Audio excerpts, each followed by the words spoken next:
So, Ian, welcome to Warrior Within. Mm, Thanks for having me, Asher. I guess it'd be a nice place. Well, firstly, let me start by asking you, in this kind of uncertain time that we're in right now, how's everything going for you? You're well and safe, Mm. and the family's well and safe? Yeah, I live just on an island off the coast of Vancouver, Canada. Sort of a place that they don't have any traffic lights at all. That's how small it is. I moved here about 5 years ago, actually, to get out of the city. I grew up in Vancouver, and then actually, it was after my divorce that um, a smaller community was calling me, and so I came out here and met my current partner, actually not on the island but close by, and came back here, and our son was born just about 18 months ago. So this place is definitely feels like home for me, and yeah, really grateful to be actually right up close to nature, and so it's nice to be able to, yeah, to feel that connection, especially now as it's going into spring. And in some ways, it's easy to forget, until you turn on the news, of course, or head to the grocery store, that we're kind of in the middle of something unprecedented, as many have said many times. No, absolutely, and I'm sure we'll probably circle back around to it Hmm. during the course of the conversation. But Hmm. I guess getting back to the beginning point for those listening to this who don't know you or don't know your work, can you tell us a little bit about I guess what it is you do now, and maybe a Hmm. little about how you got to that place? Hmm. I suppose I've been a filmmaker now about 13 years or so. Yeah, and I grew up in, as I said, in Vancouver. I was interested in film, but never really took to it actually until after university. A friend, he graduated college and he didn't know what he wanted to do with his life, and so, like every sort of wacky internet idea, he decided, well, what if he just put out, to the internet, that he would come work anywhere for a week, just to give it a taste, and he would share about his travels, and he'd actually donate the money that he earned to charity. And so I helped him launch the project because he's my best friend from elementary school, and it took. He ended up getting jobs from all over Canada at first, and then the U.S. And I came on board about halfway through that kind of wild adventure, and just began filming because we thought, hey, this has to be a film, I think. And so yeah, we finished it. That was back in 2007, and then I spent a couple of years actually turning it into a film, and then that we released it, toured it. CBC picked it up, which is like the Canadian BBC, and then I just kept being a filmmaker after that, because I could say I found my calling. I would say my work shifted though from just. I mean, it certainly was documentary was my interest, but what I think I realized at the same time was I was sort of awakening into my, I don't know what to call it, global conscience, or sort of activist identity. And what I was actually right around the time, of course, Iraq had been invaded. It was after 9/11 in the US. And there was definitely that sort of sense in the air that things needed to change, that there was kind of a suicidal path that humanity was headed on. And so I realized that film seemed to me the most effective way of actually shifting consciousness in a short time, or in an effective way. And the power of story. And so I really began to look at film in that fashion. And then since then, I began to look also at emergent culture that was happening all over the world, from the deserts of Burning Man, which I ended up going 6 times and made a few films about, to Fukushima after 3/11 with the partial nuclear meltdown. I made a film about the Buddhist response to that time. And then more recently, I've been at a community in Portugal for the last 5 years, attending what they offer, which is called the Love School, which looks at actually a whole different approach to love and sexuality and partnership within the context of village, and what it takes to really build a community of trust. So that's sort of the thread through all of that has been really this question about, what are these seeds of culture that we want to cultivate, and how do I accelerate that? It sounds fascinating. And then obviously there's been a bit of a shift, or a move towards, I guess, men's work, and the Hmm. mythological nature of that as well. Hmm. Was there a point um, where that was kind of apparent that you needed Yeah. to go in that direction? Yeah, absolutely. One of my previous films as well, which came out in 2018, was called Amplify Her. And that really looked at women in electronic music. It actually came from experience of Burning Man, like maybe a lot of good ideas, where I felt this sort of sense below the surface of the culture was this idea of the rise of the feminine, right? And I thought, well, it felt very esoteric and not really tangible, like to just sort of speak about it in those abstract terms.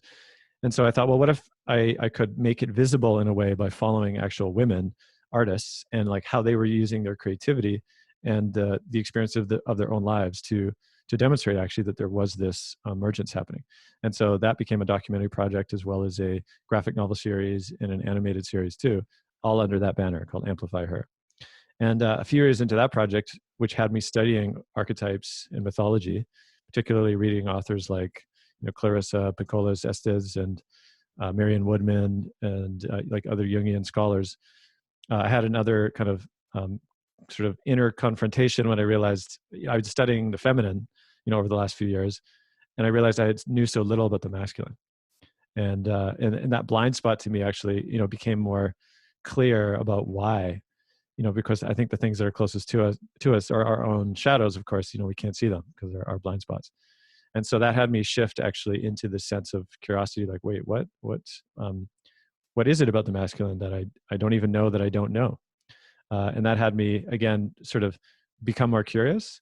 And then it was actually an experience with my grandfather, actually, who for many years he was estranged from our family, and I didn't really know him growing up. And about 2005, I finally went to go visit him. He was actually this sort of mysterious character, that lived in the forest. And I went to visit him finally, and we made connection in a meaningful way. And it was actually a beautiful bond that we shared. And then we kept in touch after that. And then we kind of drifted away again because, he had his own interests and I had mine. And then he died actually in 2015. And I was one, along with his son, my uncle. We headed to his place. He had a small apartment, again, in the interior of BC here. And I had the task of sifting through his stuff and organizing it and everything you do after a relative dies. And on a stack of books, amongst many, he had like hundreds and hundreds of books, like all up and down the sides of his apartment, like wall to wall, like no space, on. It wasn't hoarding. It was very meticulously organized, but very clearly he was on this sort of mission to understand, life. And on the stack, actually, when I was in the back room, I was a copy of Iron John, just sitting there. I'd heard of the book before and had never, I'd even thought, it'd be important to read. But there it was, right around that time, looking like it had never been opened. And it was sort of freshly waiting. And I felt, for me, is what it felt like. And so that began, I picked it up, of course, and thought, okay, now it's time. So I read Iron John, and that really kicked off, again, this whole map of myself, which, on the one hand felt almost like relieving, to feel a sense of like, wow, all of this now starts to make sense. Like this journey that I've been on and the challenges that I've had. And the other hand, it was like, well, wait a second, I'm not a unique snowflake. Like there's something, sort of a pattern that shows up again and again for men, at least in this culture. That again, that was a kind of a two-part recognition. And that really kicked off my gateway into men's work, which is then now journeyed into, I connected with the Mankind Project. I've done the New Warrior Training, Sacred Sons, which was sort of an offshoot more recently. I attended there, wrote a piece, I've been in and also co-led men's circles, spoken at different festivals now around the world about masculinity. And then, of course, more recently, the podcast, The Mythic Masculine, which I believe that's how you found my work, through that podcast, or yeah. And primarily, yeah. Yeah. Okay. There you go. Yeah. So maybe that's a long way of saying that I've been on this inquiry for a while, and the most recent incarnation of it is the podcast, of which I've been finding immensely satisfying, and I feel the listeners seem to as well. Absolutely, and that's a fascinating story. And there's a couple of questions which come up in my mind, and the first one is around Iron John, because I've got my own Iron John kind of epiphany as well. It came into my life in a not too dissimilar way from the way that you're describing, actually. And I guess as an offshoot from that thought, do you think that kind of mythological speaking, and I mean, to me, it sort of talks to a particular kind of man. I mean, it's not the language of every man, and maybe it's a time in their life or a soul age or something like that. But I guess for some men, they pick that up and it doesn't make sense. And perhaps they read it a decade later and it does. It's kind of one of those Mm, books. mm. Yeah, it's actually interesting you say that because recently, I guess a few months ago now, last fall, I co-led a men's group here in my community, and we used actually the book as the backbone of the 3 month journey that we went on. So each week we read a chapter and then actually embodied the ritualistic uh, sort of elements of that chapter that week in the circle, and it was profound to live the ritual or to live the myth in that way. And I think it became alive for a lot of men that they're right. Some reported they're like, well, I picked it up, a while ago, and I just couldn't get into it. But now, having it come alive and to live inside the myth, suddenly it becomes much more real.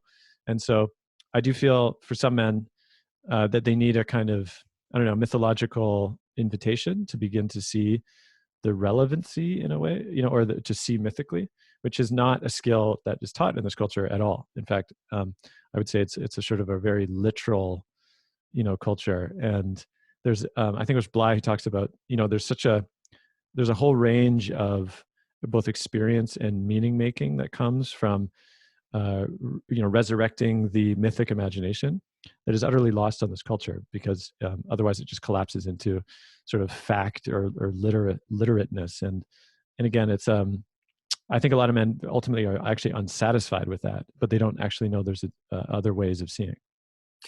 I think that's true. And one of the areas I wanted to discuss with you was this idea of, how do we reach men these days? Because I think that we get, broadly speaking, there's different categories of men that perhaps would come to something like our group, the Warrior Within. There's men who, they kind of have the longer term view of seeing this work as almost like a lifelong journey. And I think for them, the mythic is a much easier thing to grasp because they're taking that long term view. Whereas there are some men that they've had a traumatic experience in their life and they just need something sorted out quickly.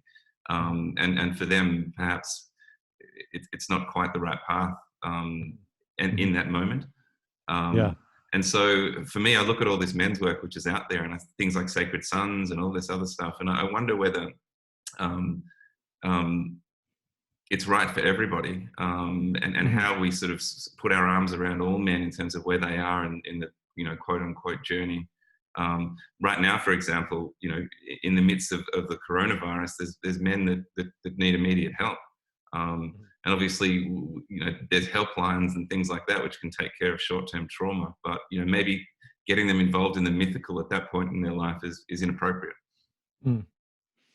Huh. Yeah, it's interesting. I mean, I'd say that I see all of this work within a wider context, which I would say is the crater of the loss of village. That's how I'd say it. And so, in some, I don't know. Well, some men's groups and or men's orgs do teach that understanding. I think. I mean, Mankind Project, of course, I think has been one of the largest, broadest organizations that I feel maybe skirts this understanding, because it is about rebuilding a culture of men that is authentic and integral and the rest. And also sometimes it can circle to bit too sort of self-centric, and self-focused. And I think that's one of the things. I recently interviewed Michael Mead on the podcast, and he shared about that in the early days of the movement, that for him, those old days of the mythopoetic was really, I mean, for him, he was saying himself and Bly and maybe Hillman was really struggling with how they relate to their own sons, because there was a kind of understanding of a lack that had happened, which again, maybe Bly does touch on this, I think, in Iron John, that, the Industrial Revolution had really decimated the relationship between father and son, where there was a relationship that was built because you worked and you just sort of through osmosis, often by sharing space or working on the farm or whatever it was, you had a relationship, right, with your father. And then in the Industrial Revolution, and a lot of the men moved away from home or worked in the factories or whatever it is, in the office even, like my father did. And suddenly where they went to became this suspicious, otherworld. And there's a great line, Bly talks about it. He says that the sons received the temperament, but not the content, or something like that. Yeah, From the father. the temperance, not the teaching. Yeah, exactly. Yeah. So there's this great loss, right? And So I feel like for a lot of men, there's a broader father hunger that just runs so deep. And maybe even touching on, I'm not sure how popular people like say Jordan Peterson is down in Australia, but those who don't know, he's a Canadian professor. He's risen to some prominence, and often he's popular with younger men. And I also think because he constellates the archetypal father, actually, which a lot of men are so hungry for, because whether or not their father was present, there is like a father energy, which is a sort of mature masculineness that, again, is part of the missingness. And that's a consequence as well of, again, not having these sort of natural ways of gathering as men. And so in many ways, men's orgs and groups that are trying to, I don't know, provide something that's healing and can create a vessel for soul work, is important. And for me, it's always about also holding up the sense of, well, the consequence though is here because of, we don't have village anymore. So yeah, or you want to speak to that? Well, I was just going to say, I think that's beautifully put. I think that's terrific. I think some of the language may get lost on some men though, and I think they're looking for something, and sort of maybe there's a way of contemporizing that somehow. Like I look at, for example, the mission statement of something like Sacred Sons, and I know that there's probably a lot of men that are actually craving that, but in the words that they read, it's probably, and I hate to use the word spiritual because it can be so misinterpreted, but there's something there around, talking about alchemy and this stuff, which may actually end up making them think that it's actually not for them when it truly is. Yeah. I mean, that's the problem with, again, a kind of, I don't want to call it like a tribal language, right? Really, which for those that fit that or don't fit that, they'll feel, invited or not. And certainly it's difficult to craft anything that's universal because, I think that's part of the sort of, it sounds like a good idea, to kind of, let's create a universal men's movement or something, right? But what that means is it becomes homogenous, and it inevitably becomes like a franchise where it has to create the sameness in order to expand.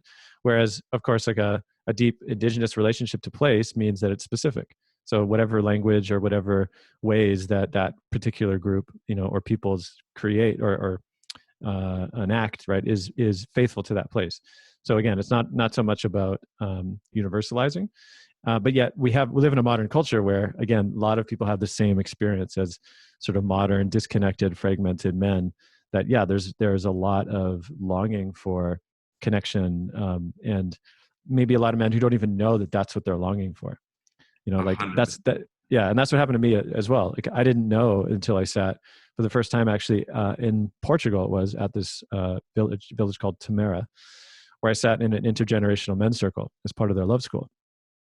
And for the first time, it was actually really, I fully can track the experience, which was, on the one hand, I recognized, first it was uncomfortable, right? Like, actually, this is a really funny story. First time I began speaking about men's work was Australia. It was actually my second time there when I was on tour with my film. And I think it was at maybe Earth Frequency, one of the festivals out there. And I remember talking to the men. It was a mixed group, men and women. And I said, I asked, how many women here currently meet in women's circle with some regularity? And I think it was maybe 80% of the women put up their hands. And then I said, how many men meet with some regularity in men's circle? 0. And not only that, this fellow in the front row, I think he might have been his maybe late 50s. He goes, what would we talk about? And it was such a genuine curiosity mixed with the kind of like, you could hear the indictment a little bit, like men don't talk about anything interesting, which is so much the current culture for those who haven't entered into those spaces, right? It's this fear of a kind of maybe confrontive energy mixed with maybe an unconscious fear of vulnerability, right? And yet when I was first in my space with particularly intergenerational, that was really profound to me. What I recognized was that a whole piece of me, which I didn't even realize was always on when there was women present, relaxed. Yeah, a whole like program running, which is always jostling for some kind of position with women. It didn't matter if it was erotic or not or whatever. It was just the presence of a woman. Like the program was activated, and then when I was with men, it wasn't. And suddenly, I've experienced its deep sense of rest. That was just profound. That I could just just rest, right? And there was, I could, one way I might say it is because the men there were holding the masculine, I could relax the masculine in myself. I could put down I always got to be holding the masculine pillar. I could put that down for a second and rest in the wider field of masculinity. And that was such a profound place of just soul rest, that I felt such gratitude. And then a kind of kinship developed with the other men. I was like, oh, wow, you're not weird and scary and others, you're so different than me. It's like we have so many of the same experiences. And suddenly I like a switch happened, and I actually resisted going back into a mixed space with women. Like I was suddenly like, oh, this is so great. I don't want to go back in a space with women and get it back into that program, all that stuff. And of course we did and continued. But yeah, it was a profound recognition for me. And I think so many men want that, but until they experience it, they actually don't know what they're missing. Beautifully summed up. I mean, I resonate so deeply with so much of what you just said. And I hear that in feedback all the time from the guys that come and sit in the circle and Warrior Within. It's like, I actually didn't understand how much I craved just being around my brothers. And I'm interested in that chap that said, what would we talk about? Because, I first experienced being with just men when in my time in Africa, with the Samburu. In northern Kenya, and the first men's circle that I sat in with them, there was obviously a massive language barrier anyway, but hours went by without anybody saying anything, and you with a group of different ages of men, from late teenagers all the way up to very old guys, and it was absolutely profound without a word being spoken. And so what will we talk about? Well, perhaps you don't even need to. Good point. Yeah. There's something about the transmission, I feel, like the frequency of, I don't know what to call it, the masculine that transmits. 100%. Yeah, 100%. And that maybe it doesn't need words. Yeah, it just needs presence and a shared field, and like that's enough. Yeah, I remember there was this elder, and a flock of birds came over, and he looked up at them, and he was kind of just looking at them for a long time, and then when they passed, he caught my eye, and there was just a bit of eye gazing that was going on, and he transmitted everything I needed to know about the experience that he just had watching those birds fly over without a single word. And I was just hit by it, right in the center of my chest. Wow. Beautiful. Yeah, it is. It's amazing. So yeah, I think that's what you've just summed up very neatly. This feeling that a lot of guys get, and we hear a lot around this craving that they didn't even realize that they had, just to be in a space with men and no women, and the idea of this program that you run. I think every man listening to this will feel that. Yeah, I'd love actually to add a bit too on and again, this applies certainly to heterosexual relationships, but likely also those that have male partners and lovers. But there's something in the mixed relating field that, especially in relationships like say partnerships though, where the way that our social society is structured, when we don't have these other spaces to polarize, to consciously polarize, like the women be with the women, the men be with men, and maybe those of two-spirit and non-binary, again, that's an emerging conversation for a space for them and the medicine they carry. But there's something about the polarization which almost like disentangles all of the expectation of what one is supposed to be giving to the other. And there's something to be said that like a lot of men often bear the weight of trying to be everything, of course, that their say female partner wants them to be, unconsciously though, like as in, because the women often don't have the space for women to be in that field, they can often look to the man to fulfill all those needs that actually are better served coming from women. Right. And the guys can feel like, oh, like I'm failing, or why does she want to talk to me all the time, or, whatever it is. And I deal with that a lot in previous relationships too, where I was like, I don't know, I don't have it. Like, I don't have the thing that I think you want, but you keep asking me for it.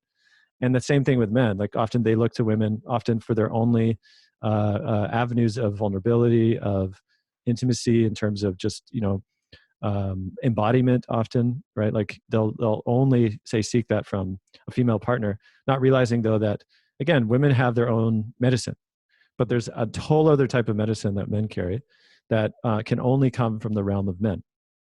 And so for me, it's actually a structural issue that can be served by, again, polarizing and like juicing up those batteries. And then when you come back together, it's like there's clarity of the contact after that. And now all of a sudden, like I feel often so much more like juiced when I come in contact with my female partner after being in men's group. And there's like a clarity of the charge. And it often is it can be highly erotic actually when we come back together and it's like, boom. So anyway, I want to speak to that as well, that there is a kind of medicine that both carry that is actually really nourishing when there's a disentanglement and then a return. Yeah, I love that too. I think for some women, though, there's probably some suspicion around what men might do in a men's group, that it may not actually be serving the relationship. It may be some sort of negative, which it clearly isn't, or certainly, in the case of most of the work that I've seen. But there's still perhaps a deep suspicion in this modern contemporary time that we live in now about what men might get up to when they get together. Yeah. Yeah, I mean, I can speak archetypally for a second if I'm always seeing with this lens, but often what happens is, particularly in relationships where, again, the unconscious mythic layer isn't known, is oftentimes there's two kinds of constellations that happen. One is the father-daughter dynamic, and the other is the mother-son. And by that meaning that a lot of women will often become unconscious mothers to the men, right, who seek a kind of unconscious mothering from the woman, and vice versa, where the women will seek this fathering unconsciously from the man. And what happens though is it keeps a kind of adolescent unconscious layer going, which for women often who are constellating the mother, though, they do have a fear that the man would actually seek intimacy elsewhere. Like, as in, that can happen where the woman actually feels a sense of, I don't know, a kind of unconscious control of the man, right? Because if they're looking to her for a lot of, again, intimacy and that kind of place of rest and all that. So there's a fear sometimes of, will I lose him actually if I'm not the center of the universe, you know what I mean, as the unconscious mother. And oftentimes that can happen with the men as well, for women to go to women's groups and the guys feel, oh wait, well, I'm not the center of the universe anymore. Because it takes an inner maturity actually to recognize, like, oh, I'm glad they're not looking to me for that unconscious medicine, and I trust that if they go to those places in the polarized settings, that they can come back more full and more mature, and we can truly meet as peers and no longer as these unconscious, parental archetypes. Yeah, I think that's important to state. I really do. Mm-hmm. I guess it leads me on to this discussion a little bit of masculine, feminine in general. And what I've noticed, and I also noticed it in your conversation with Michael Mead when I listened to that just on the weekend, actually. But it feels to me like a lot of men of prominence in this men's work actually began studying the feminine before they moved to the masculine. I mean, he said it of yourself. I believe it's true of Michael Mead. It's certainly true of Robert Bly. Do you think there's a need to actually, that's the trajectory, to understand the feminine first? It's interesting. I see that as the consequence, though, of what I was saying earlier, that the kind of mature father and the mature culture of men is largely absent, at least in most modern cultures. So in some sense, it makes sense that the feminine would be explored first, right? Because as I said, there's also this rise of the feminine coming back into a proper relationship, to I would say the unconscious masculine, or the tyrant patriarchy. And so again, so it makes sense that would be present, especially for men often that are willing to make that journey. Like for me, we talk about this in episode 6, I believe, with Eamon Armstrong, The Boy Hero Must Die, where what it talks about is, a lot of men who grow up as boys, the adolescent, or the boy archetype of the hero is a very natural kind of noble way of actually, wanting to help, and wanting to save. And we see that actually, of course, in a lot of superhero movies, today, which is, again, this elevation of the hero. But what happens is the hero is actually in rising to save the mother. And I think Bly might have talked about this too, but really try to save the mother from the pain of, the world, really. And the tragedy of that is that the boy cannot do that. Like he can't save the mother. Obviously, there's just much bigger forces out there, and she's got her own journey. But the boy who truly wants to alleviate her pain, feels that. And then there's something about being defeated and recognizing that the defeat is not personal, that it's actually, it's an impossible quest. That is the gateway into actually relationships with other men. As I called it, like the league of failed heroes. Is really where brotherhood begins. And so I see that again as the natural outgrowing, of course, as men who begin with the feminine is the center of the universe, right? Like that is natural because as a child, I see it with my son now who's 18 months. Like I'd say, mom's everything still, and I'm appreciated, I think, but by and large, when he's upset or when he wakes up from a nap or whatever it is, it's like, yo, where's mom? I need mom now. So again, it's natural that the orientation of a boy is to the feminine. And then like Bly talks about too, in initiatory cultures, there's a time when the older men will come for the boy and consciously sever that relationship to the mother as like the central figure. And what they do is then they kind of orient the boy to a mature relationship with the men. And for me, that's like the start of that understanding of, oh, wow, there's a whole other cosmology of masculinity and the realms of man, which now the boy is entered into. And because in this culture, largely we don't practice that anymore, that severance never happens, right? Like boys grow up to be men. And again, like I said, unconsciously project the mother onto their partners. And I would say patriarchy as a whole is one big unconscious mother wound. That's one way to think about it. Again, it's this idea of trying to dominate the feminine, right? Out of a kind of a inferiority complex because the feminine is that so much vaster and so much more powerful, as we're finding even with COVID right now, of course, that any idea that we had that we were in control of nature is very easily, and sort of, again, tragically proven otherwise. And so we're contending now, I mean, individually and as a species, of course, with, whoa, how do we kind of come back to the right orientation to life as well? Yeah, I'd agree. So I guess what I'm hearing you say is it's not just the relationship. Well, I guess the relationship changes with mum, and you're severing those ties to a certain degree, but the relationship changes to be a relationship with the great mother or nature, or exactly. understanding that wildness, that wilderness within you, as well as beginning to have the relationship with men. So it's kind of a two-part process, I guess, isn't it? Yeah, exactly. Yeah. Yeah. And then, and just to say too, last thing on the other side of that though, is the reapproach, I believe, to the mother from a mature place, where again, it's not about everything she was or should be or shouldn't be, but you actually are able to see her as a woman, as a woman who, is a woman. She was your mother, is your mother, and also a woman who, was a being before she was your mother, like that. That's a really kind of mature, beautiful way of actually reapproaching and saying, again, as the child, you're also not the center of the universe, to the mother, that she is a very unique being unto herself as well. Absolutely. And I guess it probably leads me on. Michael, and I've heard others too, were talking about this idea of masculine and feminine almost being too reductionist for them. And I was wondering, do you share that feeling? It's always challenging because I would say there's a certain, I don't know what to call it, like politically correct way that these terms are being challenged, often because they do come across as gendered and then become prescriptive. And now all of a sudden, men are supposed to be this way and women are supposed to be this way. And there's a certain, I think, thread of radical feminism, which does believe that all gender is oppressive.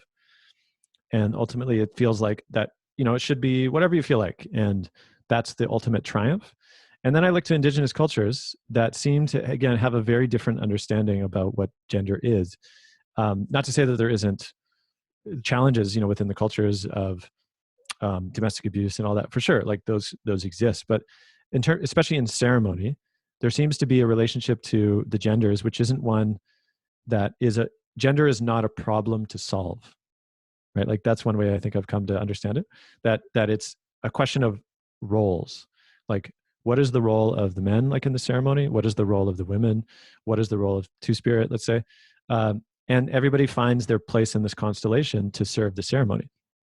Whereas, in a modern or sort of modernized or civilized understanding, that it's seen as a problem to solve, right? And so that's why you get this battle, between them. And for me, it's really about coming to right relationship. And so from that context, Pat McCabe, Indigenous grandmother, in episode 7, I believe, yeah, she talks about this. She says that there is such a thing, or what if there was such a thing as sort of the deep medicine of the masculine, the mature masculine, that is vital and necessary from a thriving life paradigm, is what she calls it, right? And very different than what we call the modern culture often, which is a sort of dominant or domineering paradigm. And so this is all I'm saying. Whenever I approach these questions, is it useful or is it not useful?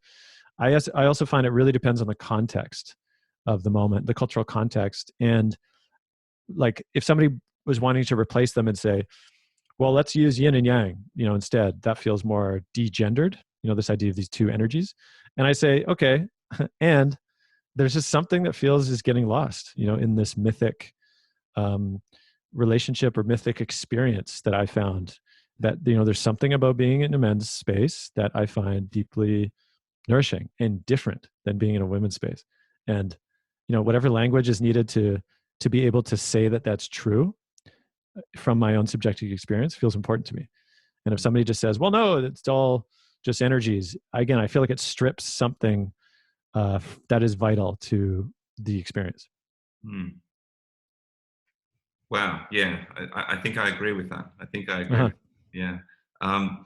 There's another question I had too around part of the discussion that you had with Michael, and that was in the role of the four sort of primary archetypes, because we tend to use them a lot. Yeah. And I was really fascinated by what he had to say around this idea that the soul is like constantly creating infinite archetypes, and that it's, again, maybe reductionist to talk about just four primary archetypes. And I think I agree with that. I still think it's a great starter kit, but now I'm kind of looking at it through different eyes after listening to what he had to say about that.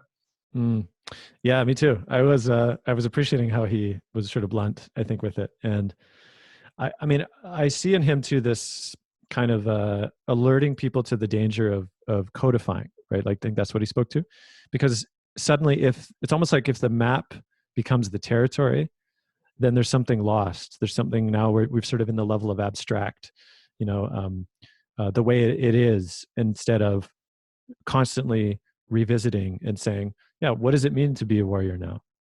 Right? Was it the same as it was in the 80s?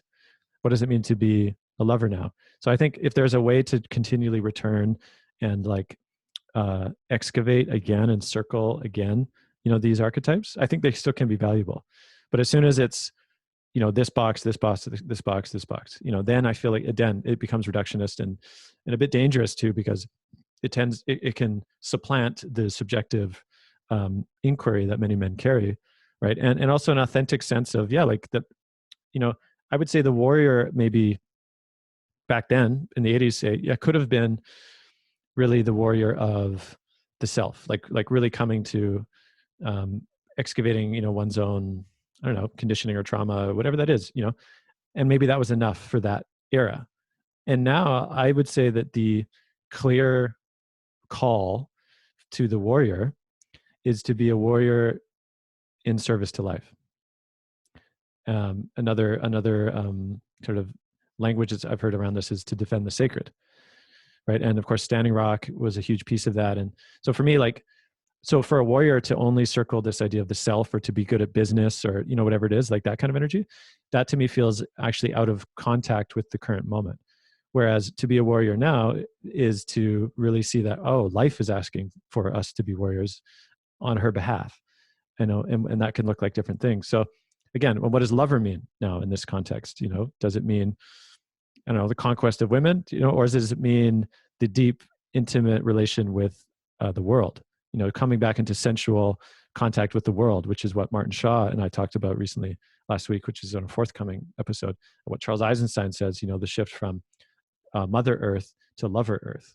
What does it mean to come back into that kind of, a whole new relationship to what Earth wants, and how do we become like lovers to that? I mean, that's really profound, interesting territory. So that's what I see, like they are starting starting the conversation for a lot of men to have that map, king, warrior, magician, lover. And I think it's really important that we say, what do they mean now? Like, let's explore together.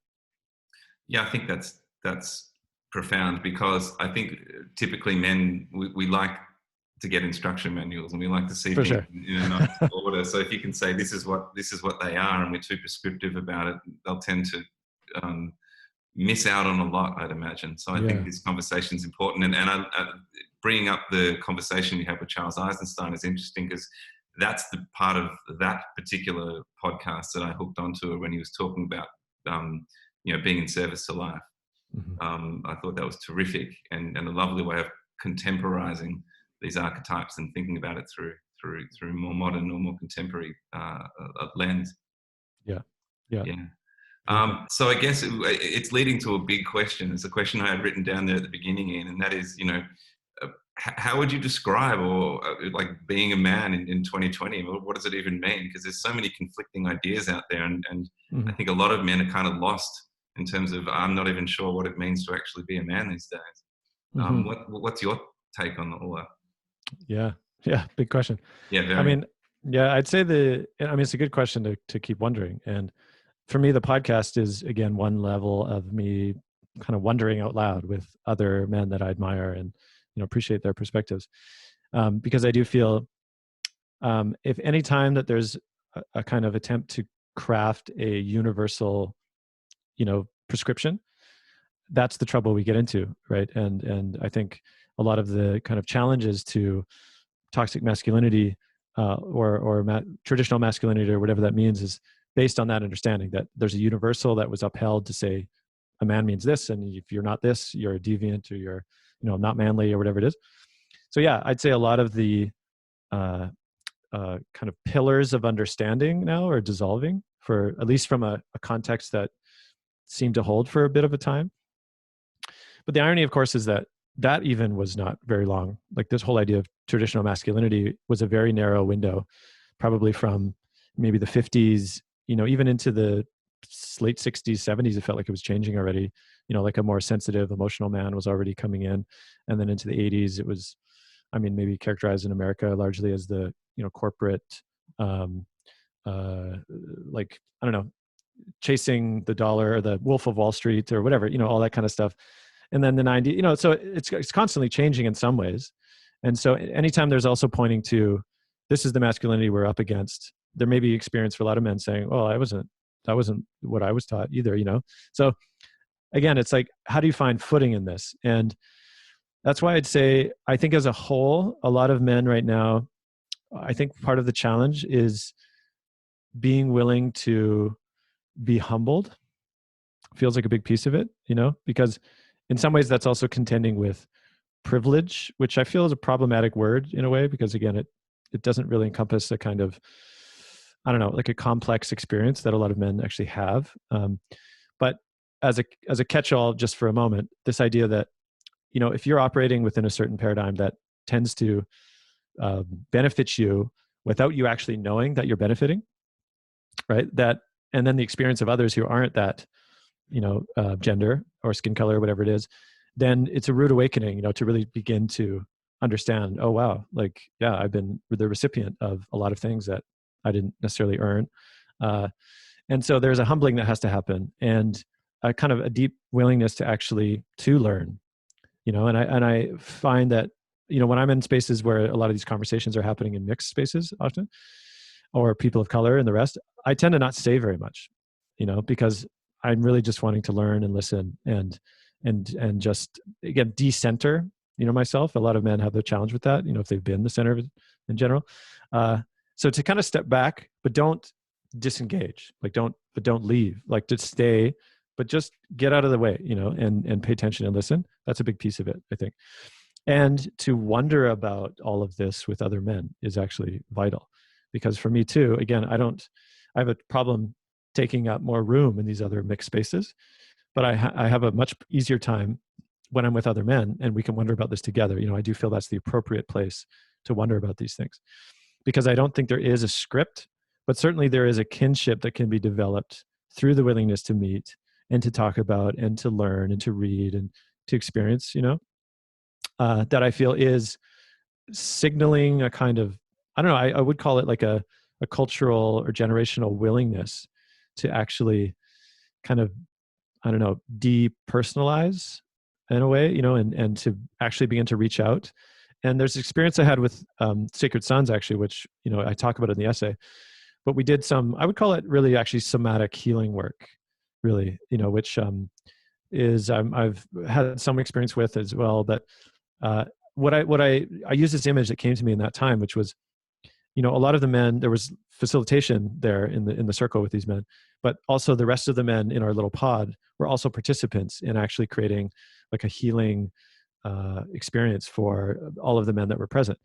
And I had this image actually, and it felt almost like, yeah, like mythically, that we had become one organism.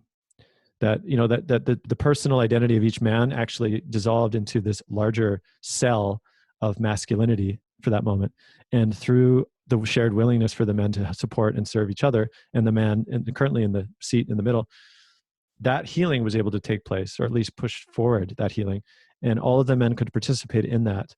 And it was a healing that could only have happened with that many men willing to give presence and attention and the rest. And so I really felt this sense of almost like the fabric of masculinity was actually shifting into a kind of reflective and sort of solidarity field of mutual support and healing, which is actually what I think is really vital.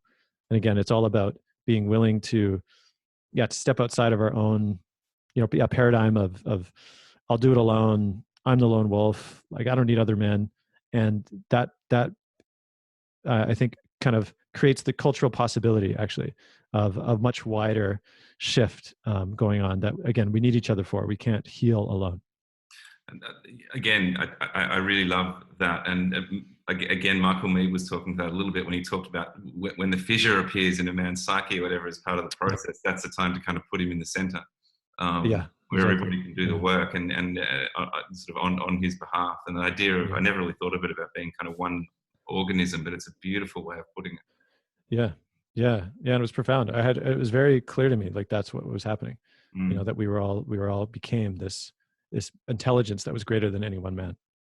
That's amazing. Did you share that with others, and did anybody come across that at the same time? Was there? Well, I wrote it in the essay. So yeah, if you check it out. Yeah. And I mean, I had a few men mention to me too, that they didn't have words for it, but that helped them actually articulate what was true for them too. No, that's amazing. That's amazing. And I realize time is getting on, but there's one thing that I wanted to talk to you about, and that is obviously your connection to our country, Australia. And we were talking a little bit before we started recording that I guess part of your initiation, part of your rite of passage occurred during your journeys down under. So could you speak to that for us? Sure. Yeah. So in 2000, I had a high school sweetheart. I'd graduated high school at that point, and for different reasons, we ended up separating. And I kind of fell into the deepest heartbreak, of my life at that point. And I really wanted to get away as far away as I possibly could from Canada, and that just happened to be Australia. And so I saved up, what I could throughout that summer, and then the fall. This was September 2001, actually. That I headed to Australia for, as I thought a year. I was like, I'd give myself a year. And that experience really taught me a lot about, one, wherever you go, there you are, that I thought I could, outrun my heartbreak and all the rest. And suddenly, no, came with me. And it was really was the initiatory ground that I was furthest away from, my family and friends and everybody who I'd ever known. And it was a test in a way that I think many youth do this. They craft unconscious initiations because the culture doesn't do it for them. And sometimes it can be drugs and alcohol and all the rest. Often travel or extreme sports, can be that. So for me, it was that. I came down and ended up working in Sydney for 4 months, just sort of, making odd jobs when I could. And then after New Year's that year, I hit the road and began traveling all over the country. And ultimately ended up in Innisfail working on a banana farm with some really interesting characters that I actually ended up writing a short story about my time there. Sort of ended up being a kind of Stephen King-ish style, kind of a macabre story, but ended up not lasting very long, actually. I mean, any banana pickers out there, whoa, that is hard work. carrying those big bundles, 10 hours a day, whatever it was.